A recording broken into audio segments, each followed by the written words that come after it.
I just decided to, pause a little bit on making music and actually start to dig deep to understand what's happening out there. So I've been having conversations with different upcoming artists, producers, and these conversations I'm having, and I keep seeing the same trend. A lot of people are very frustrated in the music industry, and they're saying, are you one of them? Was yes, frustrated about it? Yeah, 100%. I believe that today I would say the Zambian music industry is stagnant.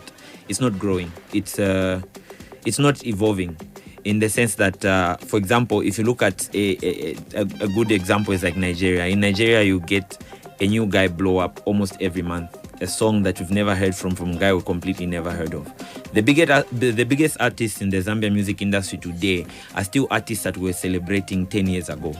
You have your Makitus, your Slap D's, your Chef 187, and maybe a little bit of your Maps, who's the newest in town. But you can't tell me that in an industry that has lasted for so long, and in the past 10 years, between 2020 and 2010 and now, we've only been able to have maybe you guys are not doing your level best to also out to grow your music as new artists. Maybe this is why we still have the same people playing. No, it's not that actually. I beg to differ. My assumption is that there's a lot of bias in the music industry. When I posted that video on Facebook where I was calling out the club DJs for not playing Zambian music, right? If you go through a lot of the comments of the people that shared that video, almost every fan was saying Zambian music is trash. Zambian musicians sound like South Africans or Nigerians. That's what they kept saying, right? And then I beg to differ and say that it's actually the fault of the people who are giving the platform, like DJs, for instance, who are giving the platform for people to actually consume this music. I mean, if I'm a musician, I want to make something that I know the fans will listen to. Today in Zambia, if it's not an Afrobeat song from Nigeria, it's an Amapiano song from South Africa, right? And as a Zambian artist, it's going to dilute the level of creativity I'm gonna have in creating a Zambian sound, because I want something that will work. Like, I want something that people will listen to. So because every day I listen to an Amapiano song, West African song, I'm being forced to build or create something that I know that is gonna give me the least amount of risk when it comes to having it blow up. That's why you're seeing a trend where these Zambian songs are starting now to sound like Amapiano songs. I mean, the only people that I would say have got an authentic Zambian sound would be like Chandana K, for instance. Those guys, at least, they have a very authentic Zambian sound, the Kopala sound. Mm-hmm. But even if you listen to some of Yo Map's music, you can feel how he's borrowing from the West, how he's borrowing from Southern Africa, like that song he did with Towela. Are you telling me you have never been inspired by someone before? I'm not saying that I've never been inspired. That's where I'm driving this conversation from. Are you telling me... there's always something. If I was to play your song right now, there's always something that maybe your producer got an inspiration from a certain producer at the end of the day. Agreed. There's a point where I've played one of the local songs, and I'm streaming live, and social media will take it down. Facebook will take it down because I don't have copyright for what I'm playing. True. I've seen that happen right there as well. Can we say an artist to blame, or maybe is the producer? Sometimes there are songs that we have heard from artists who just go to the studio, record the song without knowing that the beat was downloaded. Yeah, true.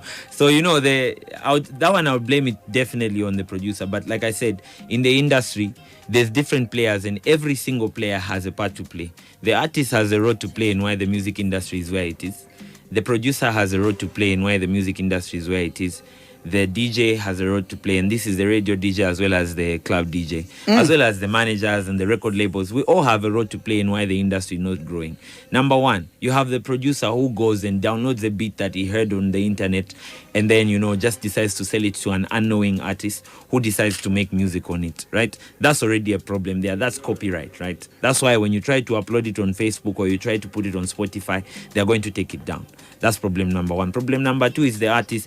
They're not taking their time to do a depth of research, right? Like, what is a Zambian sound? I mean, if you ask a lot of people what a Zambian sound is, there's very few artists that can actually answer that question, right? So we are also, as artists, we also need to take it up upon ourselves to actually research and start to think about what should be our identity as an industry, as a Zambian music industry, because us as artists, we are the ones that we are the ones that sell the culture. We are the ones that are representing the country, right? And then you have the radio DJs and the club DJs. Their responsibility is to get as many ears to hear that song as much as possible. You understand? So now, because me as a Zambian, as an artist, I did not do my research and I couldn't make a Zambian sound. Instead, I do a copy of an original sound, which is Amapiano. The South Africans obviously know how to do that better. So and then the DJ will come and will hear my sound and they will be like, man, this is bad. So they throw away my sound and then they get that Kwaito song and then they throw it on the internet and everybody consumes it and they love it, right? So now, the issue here is that the level of toxicity comes in on all levels, right? From the grassroots, which is the producer, all the way to the person who's trying to distribute this music. All I am asking for is for every player in this market to actually make a deliberate choice to start to scrutinize the quality of music that we're producing in Zambia. You get, no one is scrutinizing. Everyone is just throwing it on the side, right? The DJ is just saying, this song is trash, and they throw it. And then now in the end, all our fans are saying, Zambia music is trash, Zambia music is trash.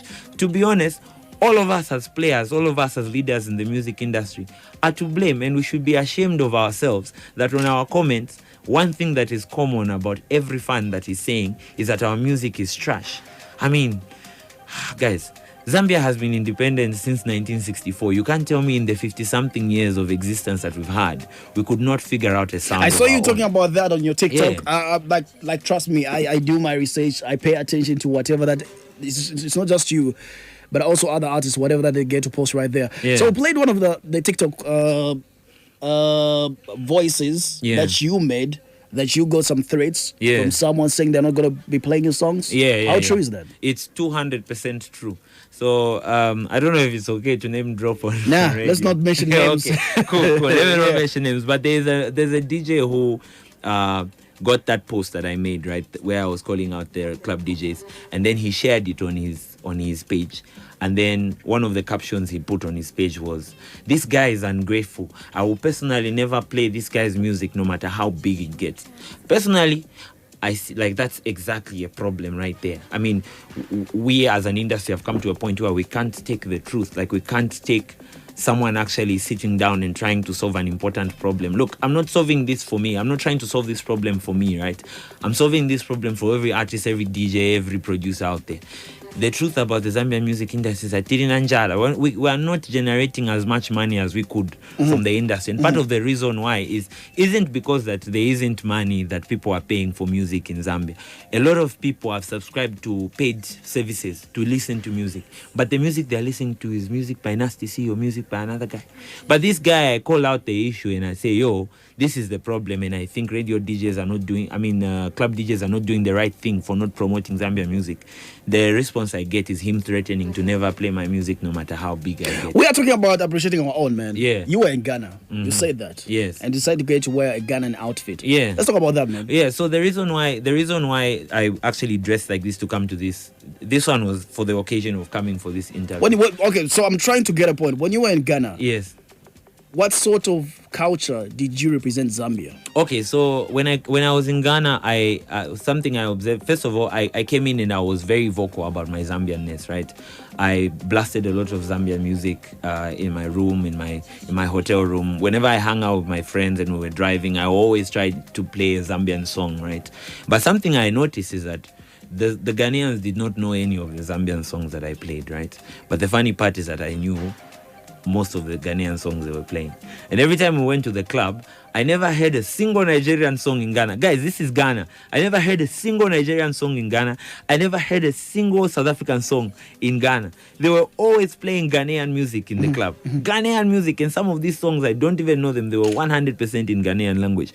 But the kind of reception the music was getting was even causing me to start dancing, even if I didn't understand it, right? And it's part of the reason why I decided to dress like this to come to this show. Because you're influenced. Yeah, to show you the power of culture. I want you to say yes. Exactly, to show you the power of culture. Yeah. I only spent about 2-3 weeks in Ghana, but I'm feeling proud to wear something Ghanaian because I saw how much pride they have in their culture, right? Then what I'm trying to do now is to come in and say, why can't it be the same in Zambia? Why can't someone come to Zambia and spend 2 weeks and then they are like, oh, I need to go back and wear some chitenge and some Ghanaian, some Zambian clothes and boast to my friends about how I went to Zambia.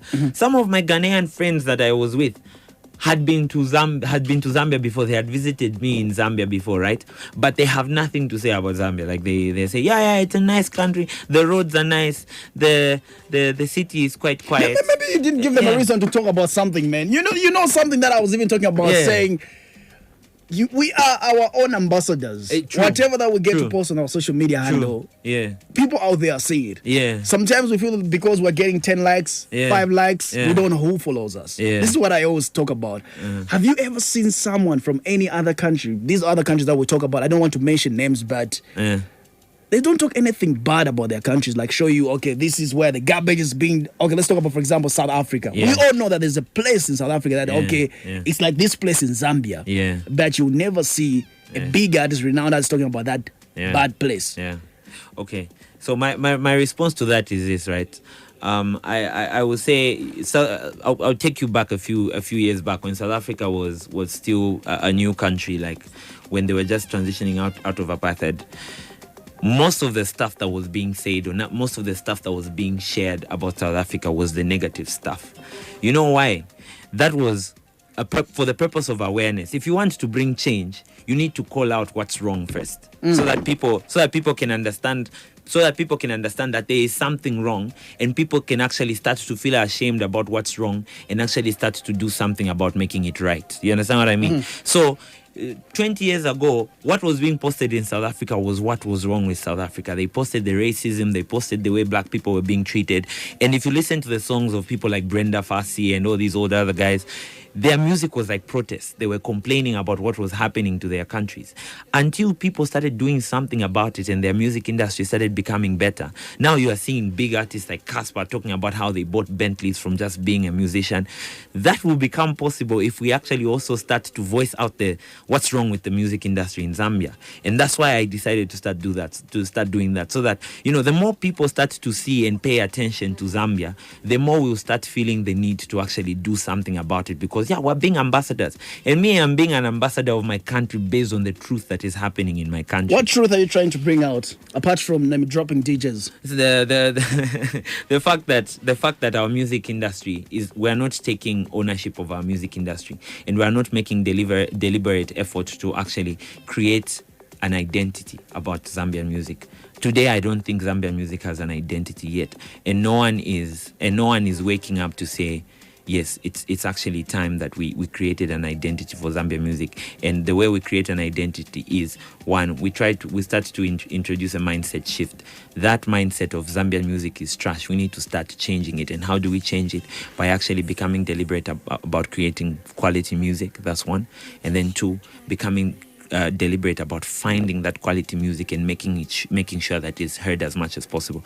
I know thousands of upcoming artists in Zambia that have created some of the best music that I've heard.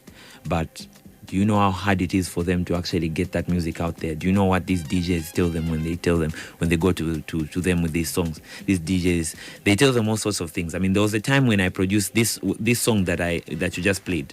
This song, when it just came out, there was a DJ from the Copper Belt who called me, right? He literally found the song on YouTube and called me and he said, yo, I heard this song, I love your song, and I would like to promote it. And I'm like, yeah, sure, thank you very much, promote it. And then the guy starts giving me a quotation of how much it will cost me.